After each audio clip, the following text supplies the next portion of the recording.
the great prophet seemed to stand between the time, looking back to the Exodus and ahead to the land of the Lord. But neither past nor future intervert will ease his problem.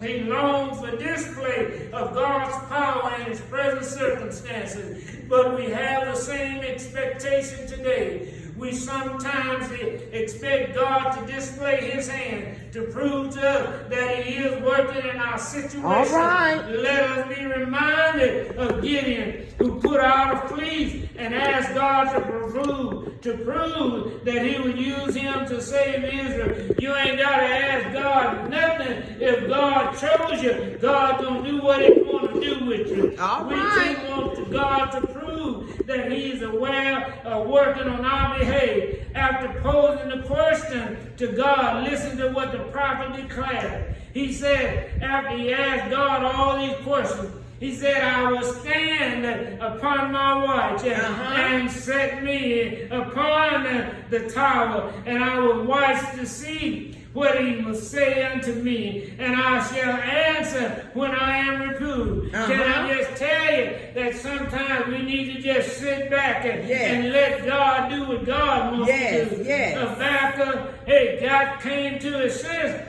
And he said, God just wants me to sit back and watch him. He wants me to wait on him. For you see, all too often, as Christians, we quickly abandon what we should be saving. For you see, we save today, cussing tomorrow. Y'all didn't hear me? Said some of us in God's house, save today, cussing tomorrow. And then when storms arrive in our life, we abandon service and are easily tossed and driven. In this time of trouble, Habakkuk refused to waver. He stood his watch. Even though Habakkuk was being reproved by unbelievers, he stood his watch. Not knowing when an answer would come, he stood his watch. We must elevate ourselves above the problem and stand our watch. Unbelievers were mocking the prophet. They were questioning the integrity of God. Can't you just hear him now? If God is so holy, why does he allow the wickedness to continue? Why does he allow us to keep on suffering through this mess? Why doesn't he fix the problem? Why doesn't he fix Trump? That's what a lot of folk asking. But God has already said, it'll be my choice. No matter what, it'll be my choice. And my people will prosper.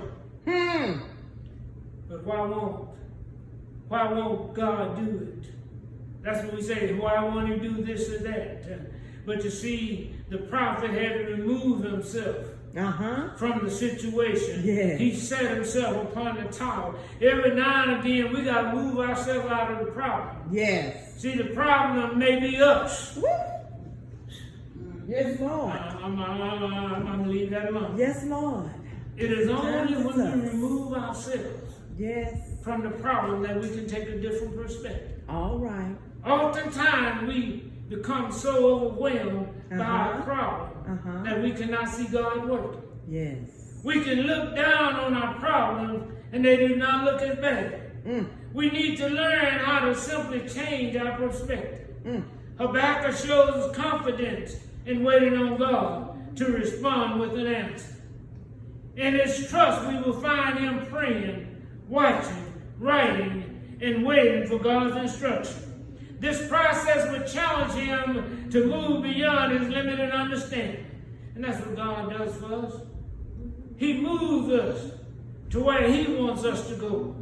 But then when I'm crying out with my complaints like Habakkuk, I view the situation through my perspective. But when God is speaking to me about my situation and encouraging me to respond and behave, is a God like that.